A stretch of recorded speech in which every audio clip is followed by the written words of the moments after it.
इंसान के खसारे का बहुत बड़ा गवाह खुद ज़माना है। इस ज़माने ने बड़े बड़े बादशाहों के तख्त फटते हुए देखे हैं, बड़े बड़ों के ताज उछलते देखे हैं, जिनका तोती बोलता था फिर उनकी खाक उड़ते भी देखी है। दुनिया के ऊपर कितने लोग आए लेकिन आज उनका नाम भी नहीं है। आले सासान ने 3150 साल ईरान पे हुकूमत की है और 150 हुक्मरान यके बाद दीगरे उस एक खानदान के तख्त नशीन हुए।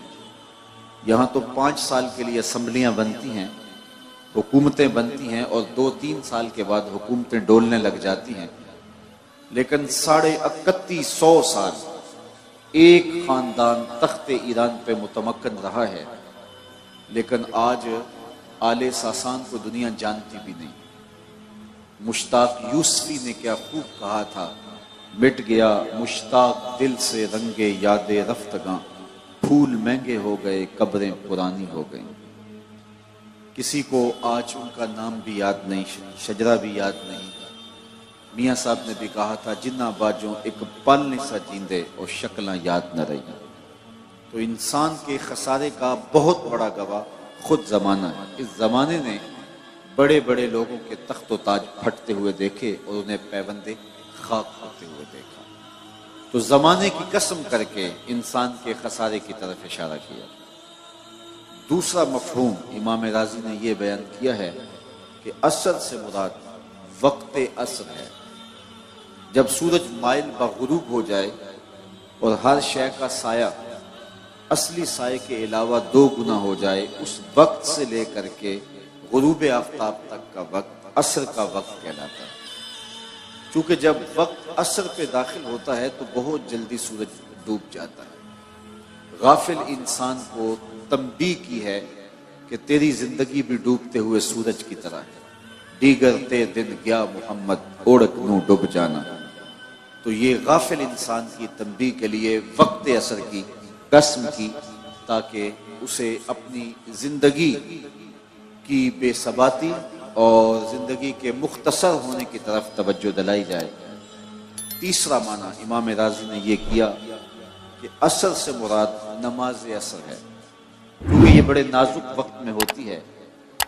बिलखुसूस दुकानदारों ने दुकान भी समेटनी है, घर जाने की भी जल्दी है, गाहक भी आ खड़ा हुआ, तो बहुत सारे लोगों की नमाज रह जाती है। पढ़ने वाले भी इसको ज़रा जल्दी जल्दी पढ़ लेते हैं ताकि आप गाहक को भी डील कर लें और दुकान भी समेट लें और घर भी चले जाएं। और बहुत सारे लोगों की नमाज ज़ाया हो जाती है। तो असर की नमाज की कसम करके नमाज असर की अहमियत को उजागर किया गया कि रिज़्क़ की तलाश में कहीं राज़िक़ को भूल न जाना। असर की नमाज की अहमियत को समझें और इंसान के खसारे को बयान किया गया। चौथा माना जो इमाम राजी ने किया है वो ये है कि असर से मुराद ज़माना ख़ास है, मुतलक ज़माना नहीं है, बल्कि इससे ख़ास ज़माना मुराद है। और इमाम फरमाते हैं कि वो ख़ास ज़माना जनाब रिसालत माब सल्लल्लाहु अलैहि वसल्लम का ज़माना है। हुजूर के ज़माने की कसम करके कहा गया कि इंसान खसारे में है। और वहाँ बाकायदा इमाम राजी ने दलील दी कि सूरतुल बलद में अल्लाह ने महबूब के ज़मा की कसम की, महबूब के मकान की कसम की। ला उक़सिमु बिहाज़ल बलद, मुझे कसम है इस शहर की। ये सूरत बिल इत्तिफाक मक्की है, मुफस्सिरीन की दूसरी राय नहीं है। और हाजा का इशारा करीब के लिए है, तो लाजमी तौर पे यहाँ से मुराद शहर मक्का ही है। तो शहर मक्का की कसम की क्यों? यहाँ अल्लाह का घर काबा है, मुकाम इब्राहीम है, चाहे जमजम है, सफ़ा व मरवा है, मुज़दलिफ़ा है, मना है, अरफात है, मताफ है, हतीम है, बाब काबा है, मुल्तज़म है, रुकन यमानी है, रुकन शामी है, रुकन असवद है, रुकन इराकी है, सक़्फ़ बैतुल्लाह है, मीज़ाब रहमत है, मुस्तजाब है, मुस्तजार है। लम्हा लम्हा आप इस शहर में जब घूमते हैं तो कदम कदम पे इज्जतों के निशान मिलते हैं। तो इंसान का जहन इस शहर की गलियों का तवाफ करता है कि रब ने रब हो के इस शहर की जो कसम की है, शायद इसलिए की हो, शायद इसलिए की हो लेकिन मेरे रब ने जवाब दिया, महबूब इज्जतों के हवाले अपनी जगह पे, लेकिन मैं इस शहर की कसम इसलिए कर रहा हूं, व अंत हिल्लुम बेहाजल बलद, इस शहर की गलियों ने तेरे कदम चूमे हैं, इस शहर की हवाओं ने तेरे अनफास की खुशबू सूंघी है। कसम मुझे इसलिए कि महबूब यहां आप रहते हैं। तो अल्लाह ताला ने इस शहर की कसम महबूब की वजह से की। यहां से बड़ी खूबसूरत बात शेख मुहक्किक अलैहिर्रहमा ने की। उलमा के माबैन इख्तलाफ है कि मक्कातुल मुकर्रमा अफजल है या मदीना तो रसूल अफजल है। बाज़ उलमा ने कहा कि मक्कातुल मुकर्रमा अफजल है, दलाइल दिए, बड़ा वजन है दलाइल में। बाज़ ने कहा मदीना तो नबी अफजल है, दलाइल दिए, बड़ा जोर है दलाइल में। लेकिन शेख मुहक्किक अलैहिर्रहमा इस आयत से दूर लेकर एक तीसरा मसलक बयान फरमाया। बाज़ ने कहा मक्का शरीफ अफजल, बाज़ ने कहा मदीना तो नबी अफजल। शेख कहने लगे जब हुजूर मक्के में थे तो मक्का अफजल था, जब मदीने आ गए तो मदीना अफजल हो गया। जिधर जिधर से वो गुजरते गए मजदो शरफ भी पीछे पीछे रहा। चंद लम्हों के लिए ठहरे थे तुम जिस पेड़ के नीचे, चंद लम्हों के लिए ठहरे थे तुम जिस पेड़ के नीचे, सुना है आज तक उस पेड़ का साया महकता है। जब मक्के में थे तो मक्का अफजल था, जब मदीने आ गए तो मदीना अफजल हो गया। क्योंकि शरफ व मजद तो हुजूर के सबब से है ना, शरफ मकान का नहीं होता, शरफ मकीन का होता है। हजरत शेख शहाबुद्दीन सोहरवर्दी अलैहिर्रहमा से एक मुरीद ने सवाल किया, हजरत एक मसला पूछना चाहता हूँ। वो भला जमाना था जब मुरीद पीरों से मसाइल पूछ लिया करते थे और पीर नाराज नहीं होते थे, सवाल पूछने वालों को मरदूदुत तरीकत करार नहीं दिया करते थे, पढ़े लिखे होते थे, हौसला अफजाई करते थे। तो मुरीद ने पूछा, हजरत एक मसला पूछना चाहता हूँ। कहा पूछिए। कहा इस कायनात में सबसे अफजल जगह कौन सी है? शेख ने बरजस्ता जवाब दिया, बेटा वही जगह जहां हुजूर जलवा फिराज है। तो शेख की बारगाह में मुरीद ने दूसरा सवाल किया, फिर हम जन्नत की आरजू क्यों करते हैं? अगर सबसे अफजल जगह वो है तो फिर हम जन्नत की आरजू क्यों करते हैं? तो शेख ने जो जवाब दिया वो सुनने के काबिल है। फरमाने लगे, बेटे जब हुजूर यहां हैं तो ये जगह अफजल है, जब जन्नत में होंगे तो जन्नत अफजल होगी। मक्के में है तो मक्का अफजल, मदीने में है तो मदीना अफजल, जन्नत में है तो जन्नत अफजल। जिधर जिधर से गुजरते जाएंगे मजदो शरफ भी पीछे पीछे रहेगा। एक बार वो जिधर से गुजरे हैं नसीर, एक बार वो जिधर से गुजरे हैं नसीर, बार बार उधर से बहार गुजरी है। और ये जोश खिताबत नहीं, हकीकत है। शरफ मकान का नहीं होता, मकीन का होता है। आपने उलमा से बारहा ये सुना है कि लोगों को अगर पता चल जाए कि सफ़े अव्वल का शरफ क्या है तो वो पहली सफ में खड़ा होने के लिए आपस में कुरा डालें, लड़ाई बन जाए, उलझाव बन जाए कि मैंने पहली सफ में खड़ा होना है। अब सफ़े अव्वल कौन सी है? ये जो मेहराब के साथ वाली सफ होती है ये सफ़े अव्वल है ना। लेकिन इमाम अगर मुसल्ला उठा के बरामदे में ले आए तो मुझे बताओ कि मेहराब के साथ वाली सफ को सफ़े अव्वल का शरफ नसीब रहेगा? शरफ बरामदे में चला गया ना। और अगर इमाम वहां से भी मुसल्ला उठाए और सेहन में उठा ले जाए तो शरफ सेहन में चला जाएगा। सदियां गुजरने के बाद मेरे जैसा शख्स अगर मुसल्ला सेहन में रखे तो शरफ सेहन में, मुसल्ला बरामदे में डाल दे तो शरफ बरामदे में, मुसल्ला मस्जिद के हाल में रखे तो शरफ हाल में। नबियों का इमाम मक्के में हो तो शरफ मक्के को, मदीने में हो तो शरफ मदीने को, जन्नत में हो तो शरफ जन्नत को। जिधर से गुजरते जाएंगे मजदो शरफ भी पीछे पीछे। अल्लाह।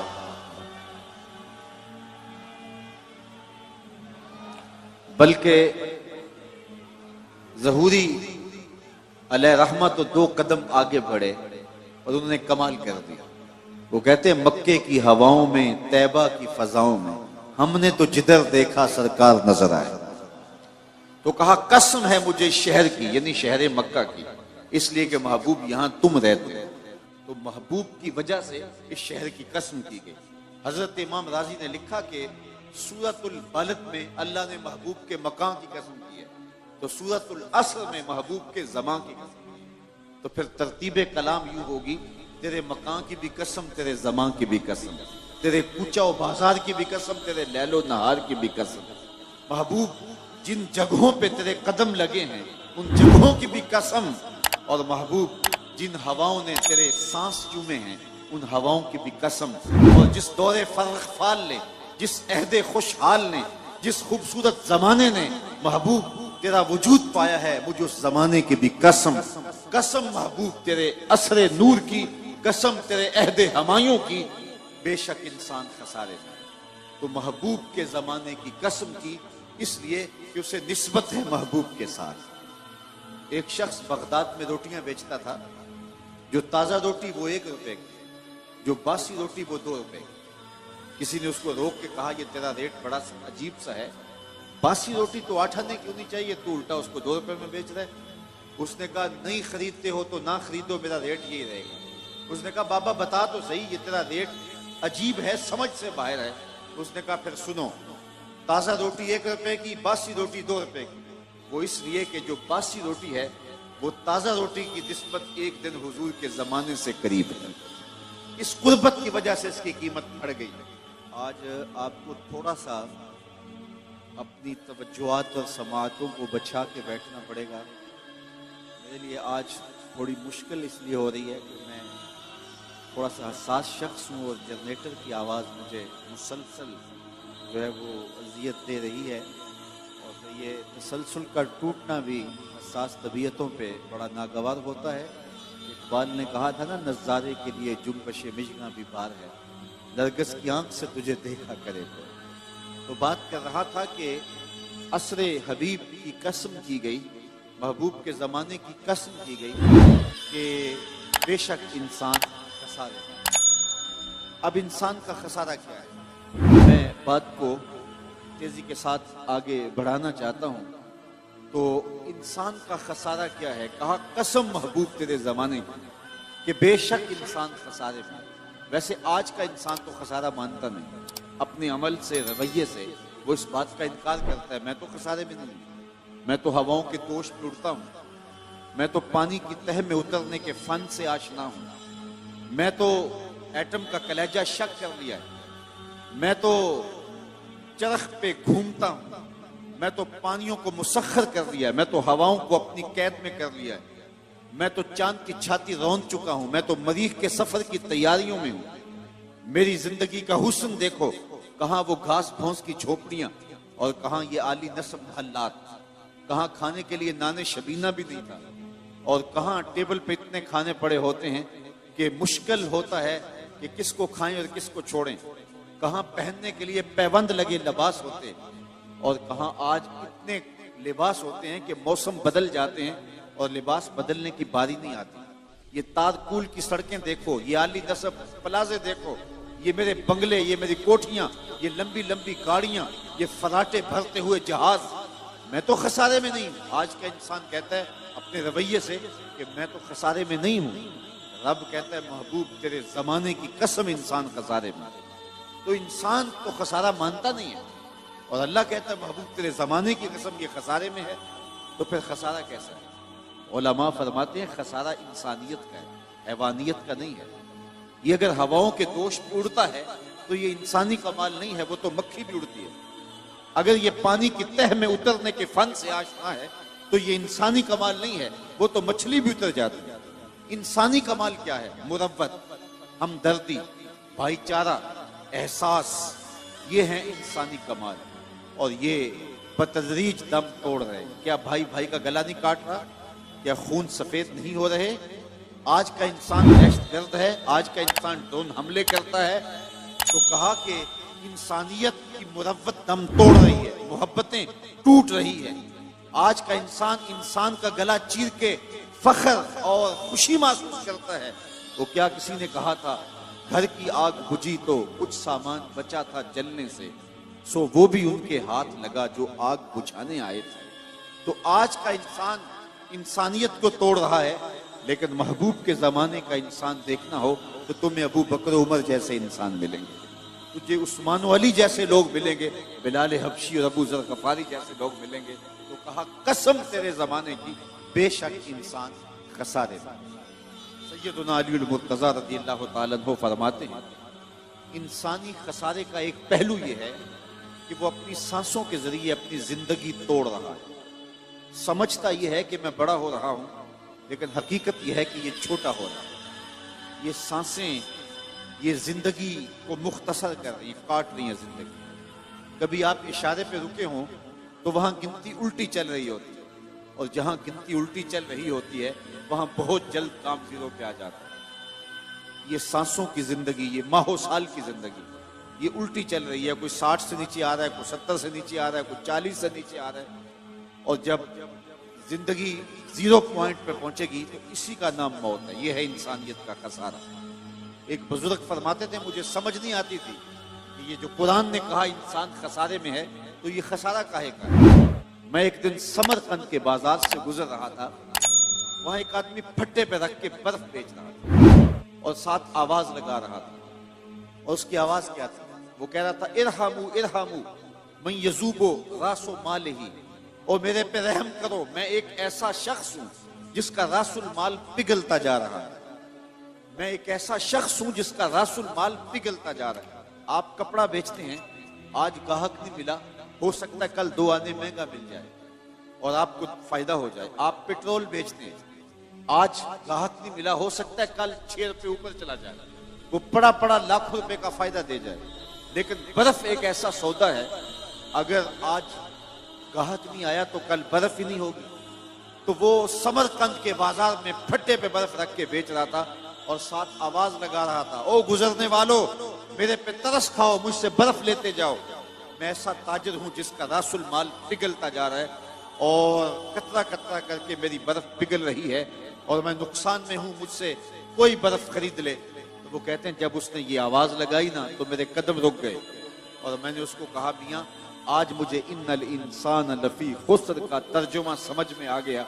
जिस तरह तेरी बर्फ पिघलती जा रही है, मेरी जिंदगी पिघलती जा रही है। तेरी बर्फ कतरा कतरा पिघल रही है और मेरी जिंदगी सांस सांस पिघल रही है। आज अगर तू बर्फ बेच ले, इसके बदले दिरहम ले ले, इसके बदले दीनार ले ले, इसके बदले कोई जिन्स ले ले, इसके बदले पार्चा जात ले ले, कोई और चीज ले ले, तो तेरी बर्फ काम आ गई। मैं भी इस जिंदगी के बदले दरूद पढ़ लूं, सलाम पढ़ लूं, सजदा कर लूं, कयाम कर लूं, किसी दुखी के सर पे हाथ रख दूं, तो ये मेरी पिघलती हुई जिंदगी मेरे काम आ जाएगी। मैं आपको कहता हूं, आप अल्लाह का शुक्र अदा करें, सांसें आपकी भी गुजर रही हैं और इस वक्त जो है वो आवारगी में बैठे होंगे, सांस उनकी भी इसी रफ्तार के साथ चल रही है, लेकिन वो सांसें बेच के जो है वो न जाने क्या खरीद रहे हैं। लेकिन आपको मुबारक हो, आप सांसें बेच के अल्लाह का कुरान खरीद रहे हैं, सांसों के बदले में दर्स कुरान ले रहे हैं। तो ये है जिंदगी की कीमत जो आप और मैं वसूल कर रहे हैं। और रात के लम्हों के अंदर, बाबरकत घड़ियों के अंदर हमारी सांसों का मुल पड़ रहा है, वरना सांसें सो के भी गुजर जाएंगी, आवारगी में भी गुजर जाएंगी, ऐशो इशरत में भी गुजर जाएंगी। खुश नसीब हैं वो घड़ियां जो याद खुदा में गुजर जाती हैं, याद रसूल में गुजरती हैं। तो खसारा ये है कि इंसान अपनी सांसों के जरिए अपनी जिंदगी को तोड़ रहा है।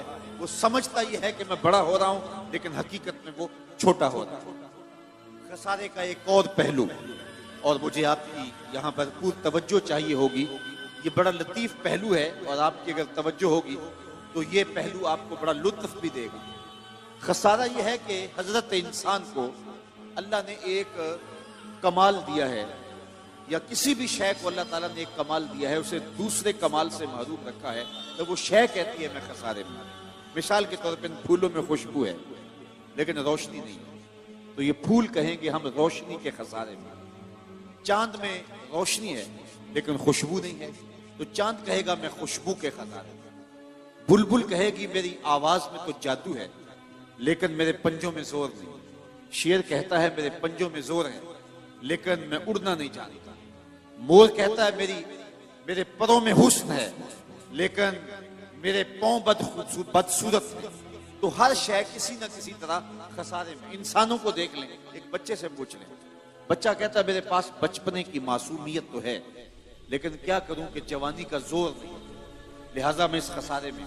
एक जवान से पूछें, वो कहता है जवानी का बांकपन तो है, बुढ़ापे के तजुर्बे नहीं। एक बूढ़े से पूछें, वो कहता है बुढ़ापे के तजुर्बे तो कतार अंदर कितार हैं लेकिन क्या करूं बचपने वाली मौज नहीं रही। वो अपनी खुशी से जाना, वो अपनी खुशी से आना। इकबाल कहता है जुम्बशे जंजीर दर से लुत्फ आता था मुझे। कोई कुंडी भी हिला देता था तो उससे भी मजा ले लेते थे। आज तो नगमे भी नहीं ना बहलाते, उस वक्त हिलती हुई कुंडी से भी मजा ले लेते थे। आज महल बनाकर भी तस्कीन नहीं मिलती। कैसा जमाना था जब गली में कोई रेत फेंक जाता तो होले से जो है वो रेत में पांव रख के उसके ऊपर रेत थपक लेना, फिर पांव निकाल लेना, और अगर वो घरौंदा बच जाता तो इतनी खुशी होती। आज बंगला बनाकर भी वो खुशी नहीं होती जो बचपने में वो घरौंदा बनाकर होती थी। वो क्या किसी ने कहा कि आज दुनिया चांद पे जाने के लिए बेचैन है। कैसा जमाना था कि बचपन में जब हम खुद ही चांद हुआ करते थे, अपने जल जाने का भी एहसास नहीं था, जलते हुए शोलों को छेड़ा करते थे। अब तो एक आंसू भी बाइस रुसवाई है, बचपन में जी भर के रोया करते थे। वो कैसा जमाना था, वो कैसी घड़ियां थी। रूठ जाते तो मनाने के लिए क्या हुआ करते थे लोग, वो क्या मजे थे। किसी ने कहा ये दौलत भी ले लो, ये शोहरत भी ले लो, भले छीन लो मुझसे मेरी जवानी, मगर मुझको लौटा दो बचपन का सावन, वो कागज की कश्ती, वो बारिश का पानी। तो एक बूढ़े से पूछे, वो कहता है बुढ़ापे के तजुर्बे तो हैं लेकिन बचपने की मौज नहीं रही। वो कागज के जहाज और वो कागज की कश्तियां, वो जमाना बचपन का, लिहाजा मैं इस खसारे में आ गया हूं। लेकिन बचपन की मौज नहीं रही, वो हुस्न नहीं रहा। एक आलिम से पूछें, वो कहता है इल्म का नूर तो है लेकिन शहर की सिसकियां नहीं है। एक शब्द जिंदादार से पूछे, वो कहता है शहरी का रोना तो है लेकिन इल्म का जमाल नहीं है। तो हर शय किसी ना किसी खसारे में है। किसी को खुशबू का खसारा, किसी को रोशनी का खसारा, किसी को जवानी का खसारा, किसी को मासूमियत का खसारा। लेकिन अगर तुम्हें शौक आ जाए किसी ऐसी जात से मिलने का जिसमें कोई खसारा ना हो, हुस्न की सारी शौखियां और जमाल के सारे करीने एक पैकर में ढूंढना चाहते हो, तो रब कहता है आओ मदीने की गली में आ जाओ। मैंने एक जात मोहम्मद अरबी की ऐसी बनाई है जिसमें कोई खसारा रखा ही नहीं है। उसने यूसुफ दमे ईसा यदे बैजादारी, आंचे खूबा हमा दारन तू तन्हा दारी। तुमने फूटते झरनों का हुस्न देखा होगा, तुमने बहती नदियों का जमाल मुलाजा किया होगा, तुमने सावन की रुतों के मजे लिए होंगे, कौसे कजा की रंगीनियां और धनक की शौखियां तुमने देखी होंगी, और तुमने तितली के परों में कुदरत की सन्नाई और कारीगरी देखी होगी। मोर के परों में कुदरत की मीना करी कारी के रंग देखे होंगे। तुमने मासूम बच्चे की मुस्कुराहट और बूढ़े के बालों की सफेदी भी देखी होगी। तुमने सावन के निचड़ते बादल भी देखे होंगे, फूटते झरने और बहती नदियां तुमने मुलाहजा की होंगी। लेकिन ये सारे हुस्न और सारे जमाल एक जगह में मुजतमे देखना चाहते हो, तो रब कहता है वो मैंने एक ही जात मोहम्मद अरबी की बना दी। कायनाते हुस्न जब फैली तो लामहदूद थी, और जब सिमटी तो तेरा नाम बन के रह गया। कसम महबूब तेरे जमाने की, बेशक इंसान खसारे में। अच्छा, खसारे से कोई बचा हुआ भी है? रब ने जो खसारे की बीमारी हजरत इंसान को लग गई, तो इसके बयान करने का मकसूद क्या था? क्या इंसान को खौफ जदा करना मकसूद था, या उसको ये खतरनाक मर्ज बता के उसको इलाज की तरफ मुतवज्जे करना मकसूद? जिस तरह किसी मरीज को कैंसर हो जाए तो डॉक्टर हकीम हाज़िक उसे बताता है कि तुझे ये मूजी मर्ज लग गया है, तो उसका ये मकसद कभी नहीं होता कि इसकी जिंदगी की जो चंद सांसें हैं उनको भी मैं औखा कर दूं, बल्कि उसका मकसद ये होता है कि इस खतरनाक बीमारी से आगाह करके इसको इलाज की तरफ मुतवज्जे करूं, ताकि ये परहेज करके अपनी बीमारी का इलाज कर सके। मैं हजरात आपकी तवज्जो चाहूंगा, मेरे रब ने यहाँ इंसान को लगी हुई बीमारी जो खसारे की सूरत में लग गई है, उसको बयान करने का ये मकसूद है कि उसको इलाज की तरफ मुतवज्जे किया है। और वो इलाज भी कुरान मजीद की इसी सूरत के अंदर बयान फरमा दिया कि इंसान, तुझे खसारे का मर्ज लग गया है, और अगर तू खसारे से बचना चाहता है तुझे मैं इलाज भी देता हूँ। इल्लल्लाज़ीना आमनू, खसारे से बचना है तो मेरे मोहम्मद अरबी का दामन पकड़ लो, क्योंकि ईमान हुजूर से वाबस्तगी का नाम, हुजूर से ताल्लुक के खातर का नाम। तो इसलिए कहा इल्लल्लाज़ीना आमनू, साथ इलाज भी बताया।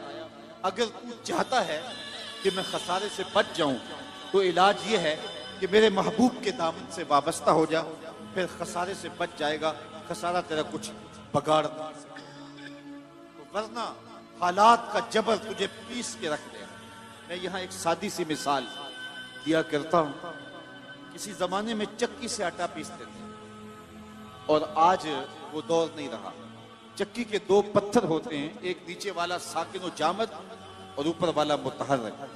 दरमियान में खाली जगह होती है जहां किल्ली लगी हुई होती है और उसमें दाने डालते हैं। हमारे इलाके में उसे गाला कहते हैं और फिर चक्की को घुमाते हैं। तो जो दाने उन पत्थरों के नीचे आ जाते हैं वो पिस जाते हैं और जो किल्ली के साथ जुड़ जाते हैं वो बच जाते हैं। रब कहता है महबूब तेरे जमाने की कसम, बेशक इंसान खसारे में है, बचेगा वही जो तेरे दामन से जुड़ के रहे।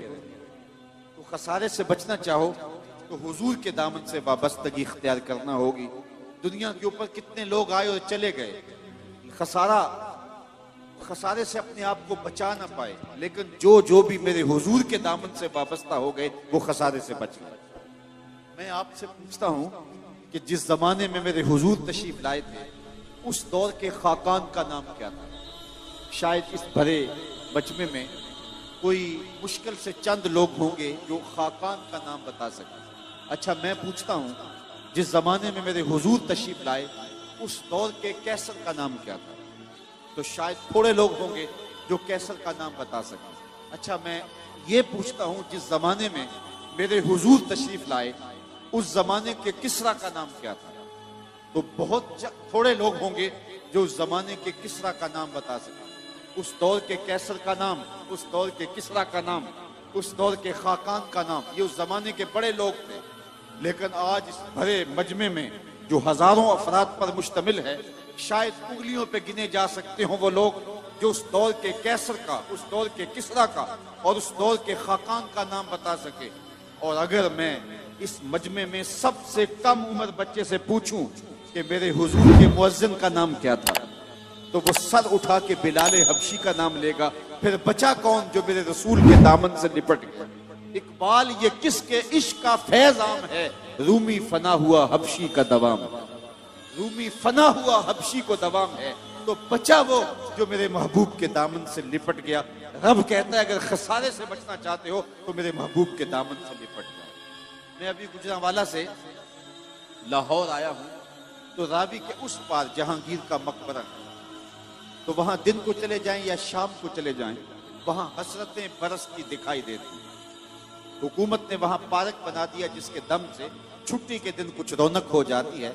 लेकिन जो मकबरे का खास अहाता है वहां जानवरों की पीठें आपको पड़ी हुई दिखाई देगी। कुरान पढ़ने वाले लोग नहीं मिलेंगे, ताश खेलने वाली टोलियां मिलेंगी। ये वो लोग थे जो इस धरती का नमक समझे जाते थे और जिनके शारा अबरू पे हिंदुस्तान की तकदीर लिखी थी।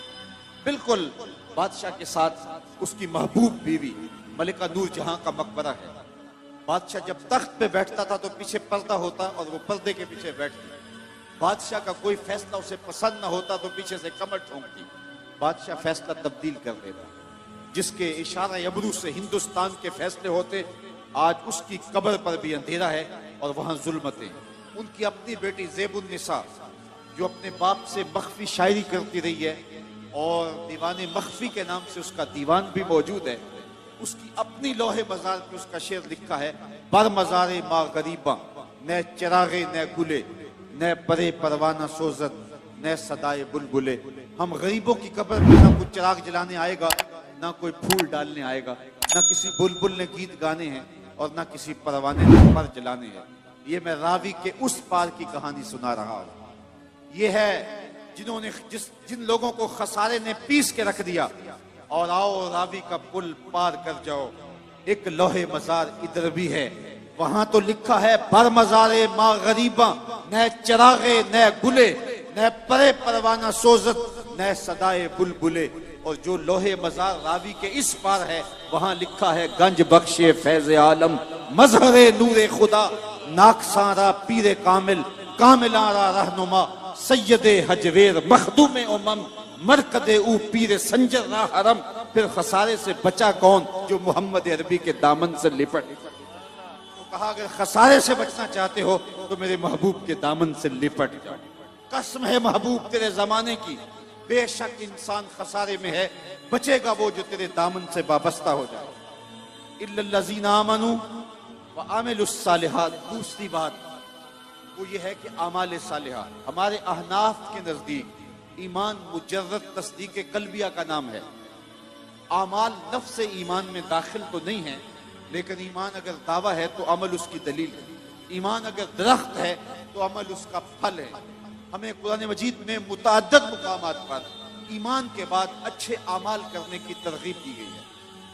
साहिबो, हमारा अलमिया ये है कि हम अमल गुरेज हो गए। हम सिर्फ इसी बात पे खुश हैं कि हम मुसलमान हैं। उसके बाद इस्लाम लाने के बाद हमारा अगला वजीफा क्या होना चाहिए, उसको हम भूल जाते हैं। इस्लाम तो दाखिले का नाम है। एक शख्स यूनिवर्सिटी में या कॉलेज में दाखिल हो जाता है तो क्या बस दाखिला ले लेना उसके लिए काफी होगा, या वो बाकायदा क्लास अटेंड करेगा, असबाक याद करेगा, फिर इम्तिहान की तैयारी करेगा। सिर्फ मुसलमान हो गए, उसके बाद हम भूल गए कि हमारा अगला मरहला क्या है, इस्लाम के तकाजे क्या हैं।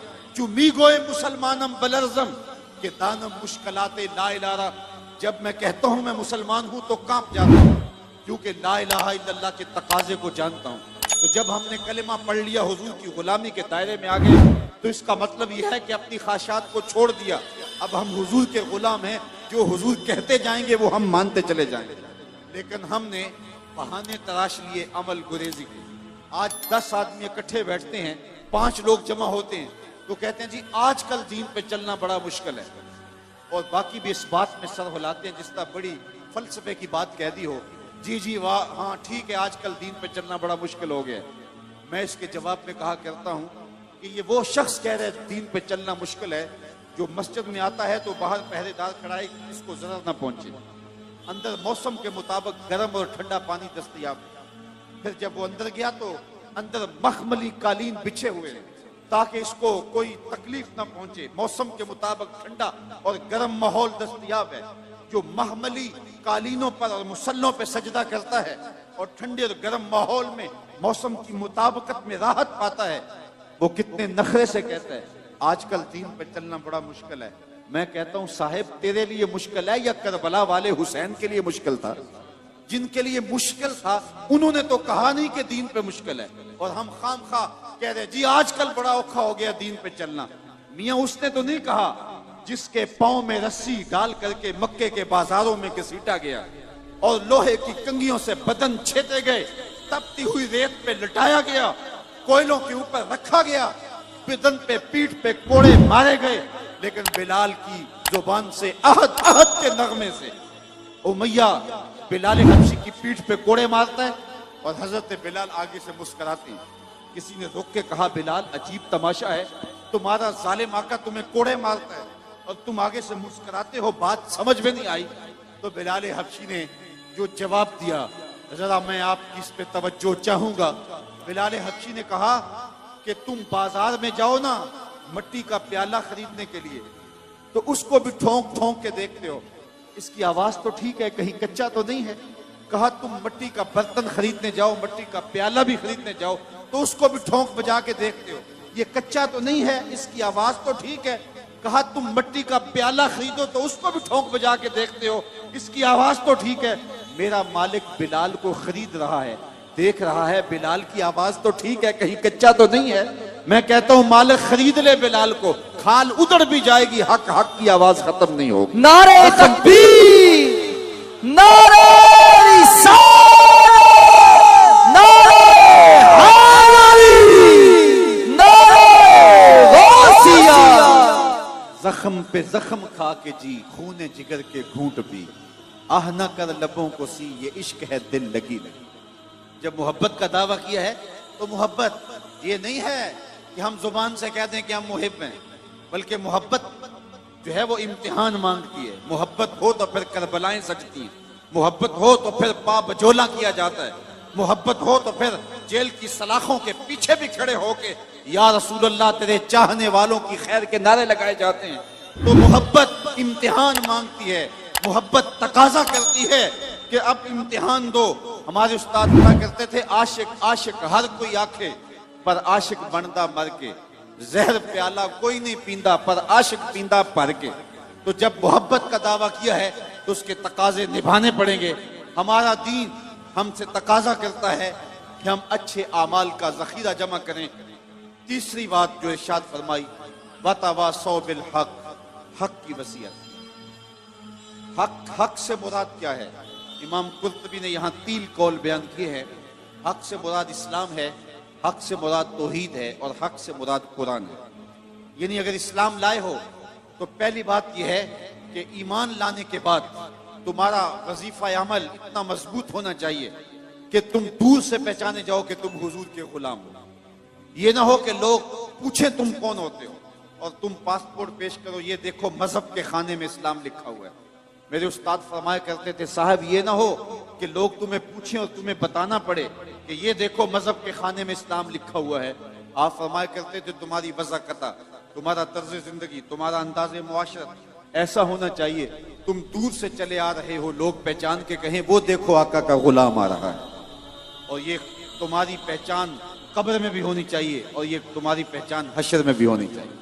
जब तुम लहद में जाओ तो मुनकर नकीर भी पहचाने कि ये हुजूर का गुलाम आ गया, और जब लहद से निकलो हशर में भी पहचाने जाओ ये मुस्तफ़ा जाने रहमत का गुलाम आ गया। अपनी वज़ाकता और अपना तर्ज जिंदगी ऐसा बताओ कि दूर से पता चले कि हुजूर के गुलाम हैं। नूर आंखों में तो चेहरों पे उजाले होंगे, मुस्तफ़ा वालों के अंदाज निराले होंगे। दुनिया में भी उनके दम से मुकद्दर चमका, मैशर में भी उनकी रहमत के हवाले होंगे। तो हमने अपने अंदाज़े जिंदगी को हुजूर के तरीक़ा हयात के मुताबिक बनाना है। तीसरी बात इरशाद फरमाई, हक के दामन को थामना। आज हमारा तर्ज अमल और रवैया ये हो गया कि हमें क्या लगे, और इसने मुआशरत को चाट के रख लिया है। ये तर्ज जिंदगी और ये रवैया, हर बंदा कहता है जी सानू की लगे, हमें क्या लगे, हमें क्यों नहीं लगे। हुजूर ने इरशाद फरमाया, जब लोग कश्ती में बैठ जाते हैं और हर बंदा अपनी अपनी जगह घेर लेता है और उस अपनी जगह का मालिक बन जाता है, और एक शख्स अपनी जगह पे सुराख करने लग जाता है कश्ती के अंदर, तो बाकी अगर कहीं हमें क्या लगे, अपने घर में कर रहा है, अपनी जगह में कर रहा है, अपने घर छाछ बजाए या छल्ली बजाए, इसका आजकल जो है वो मिसाल दी जाती है, तो वो कश्ती में अपनी ही जगह में सुराख करने लग जाता है। तो सारे अगर ये कहें कि हमें क्या लगे, तो थोड़ी देर के बाद कश्ती में सुराख होगा और अंदर पानी आएगा, ये भी डूबेगा, बाकी भी डूबेंगे। हमदर्दी अपने साथ और उसके साथ ये है कि उसका हाथ पकड़ा जाए, उसे रोका जाए ताकि हलाकत से बचाया जाए। जब मुआशरतों के अंदर बुराइयां फैलने लग जाती है तो ये कह के कि हमें क्या लगे, जो करेगा वो भरेगा, जान नहीं छुड़ाई जा सकती। पूरे मुआशरे के मुअस्सर तबके और हर जिम्मेदार शख्स बुराई को रोकने के लिए मैदान अमल में जब आएगा तो फिर सुथरे मुआशरे तश्कील पाएंगे। हुजूर ने इरशाद फरमाया, मन रहा मिनकुम मुनकरन फलयुगय्यिरहु बियदिही फइल्लम यस्तति फबिलिसानिही फइल्लम यस्तति फबिक़ल्बिही वज़ालिका अदअफुल ईमान। फरमाया, तुम में से अगर कोई शख्स बुराई होते देखे तो वो हाथ से रोके, हाथ से नहीं रोक सकता तो जुबान से रोके, ये ताकत भी नहीं है तो फिर दिल से बुरा जाने, और ये सबसे कमजोर तरीन ईमान की अलामत है। लेकिन हम दिल से भी बुरा ना जाने, हम गुंडे बदमाश और बुराई को फैलाने वाले को झुक झुक के सलामियां पेश कर रहे हों तो मुआशरतों में कभी भी पाकीज़गियां नहीं आ सकती। हम रोजाना अपने रब से वादा करते हैं, व नखलाओ व नतरुको मन यफजुरुक, ये दुआए कुनूत में रोज पढ़ते हैं, ऐ अल्लाह जो तेरे हुक्मों का बागी होगा हमारा उससे कोई ताल्लुक नहीं होगा। आज के इस इज्तिमा में आने वालों, अपनी जिम्मेदारियों को समझो, और इस्लाम ने हमें जो खूबसूरत निज़ाम जिंदगी दिया हुआ है उससे नफा हासिल करके इस मुआशरे को जहन्नमज़ार होने से बचाओ और इस मुआशरे को पाकीज़ा करो। आज ही हम यहाँ निकल रहे थे तो इतनी बच्चियों के जहेज के हवाले से बात हुई तो मुझे एक दोस्त कहने लगा कि मुझे एक फोन आया है कि मेरी बेटी जवान है तो वहाँ मेरी बेटी के लिए भी सिफारिश कीजिए। तो मैंने कहा, साहब वहाँ सिफारिश तो नहीं है और वहाँ कुरान अंदाजी है। तो एक सूफी शौकत अली कादरी साहब कितनी बेटियों का जहेज देंगे, 100, 50, 2000 कितनी बेटियों के लिए वो जहेज फराहम कर लेंगे। हमें अमली तौर पे जुद्दोजहद करनी चाहिए कि मुआशरे के अंदर से इस रस्म बद को मिटाया जाए और हम एक ऐसा पाकीज़ा मुआशरा तश्कील दें कि जहाँ जो है वो इंसानी कदरों का हिया हो और मुआशरे के अंदर जो फैली हुई गलास्तें हैं और गलत रसूमात हैं जिन्होंने मुआशरे का सुख छीना हुआ है, आप क्या अंदाजा कर सकते हैं उस बूढ़े गरीब वालिदैन का जिसको कभी बाजार में जाके दिहाड़ी भी नहीं मिलती और उसकी दहलीज के ऊपर जवान बेटियां बैठी हैं और उनका रिश्ता कोई इसलिए कबूल नहीं करता कि इनके गरीब माँ बाप के साथ जहेज, उनके पास जहेज के लिए देने के लिए कुछ मौजूद नहीं है। तो वो क्या किसी ने कहा, किताबे जीस्त का एक और बाप बीत गया, जहेज बन न सका और शबाब बीत गया।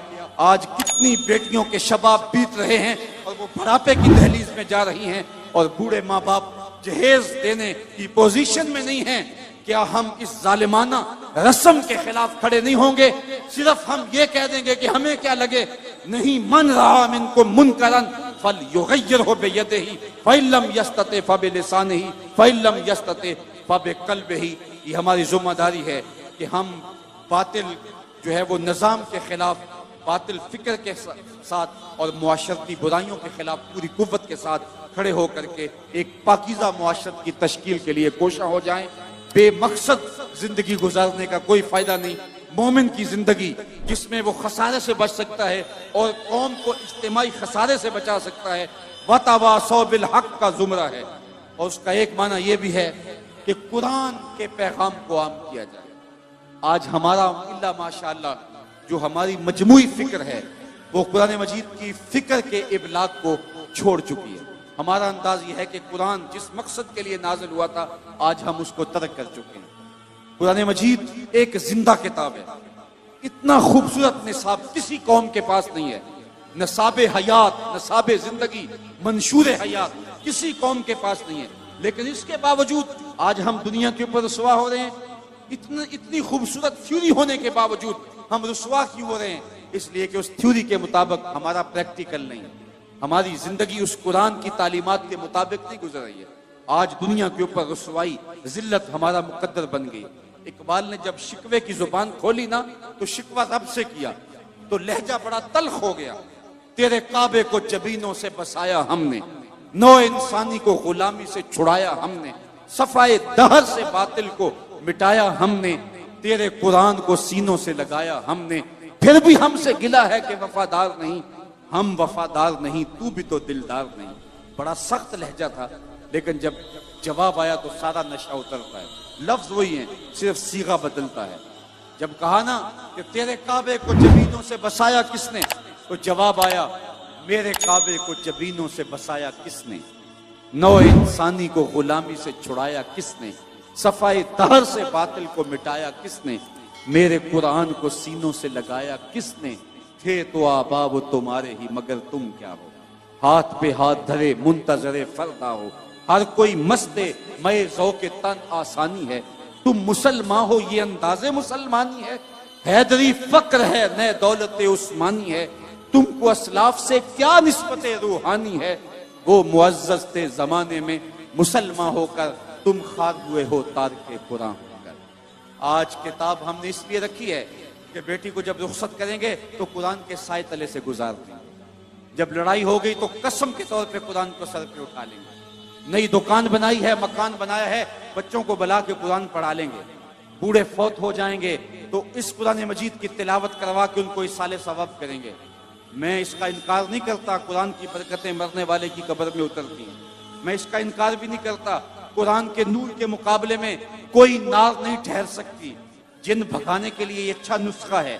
मैं इस बात का भी इनकार नहीं करता कि मकान में पढ़ाओ तो बरकत होगी, लेकिन मेरा नुक्ता नजर वही है जो इकबाल की फिक्र है। बंदे सूफियो मिल्ला मुल्ला असीरी हयात हिकमत कुरान गिरी बायात कारे जुजी नेज यासीन आसा बमीरी।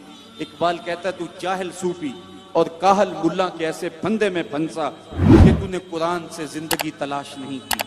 कुरान की आयतों से तुझे सिर्फ इतना सरोकार है, जब तेरे बूढ़े की रूह अटक गई तो तू सूरा यासीन लेके बैठ गया कि मैं कुरान की तिलावत करूं, सूरा यासीन पढ़ूं तो इसकी रूह आसानी से निकल जाए।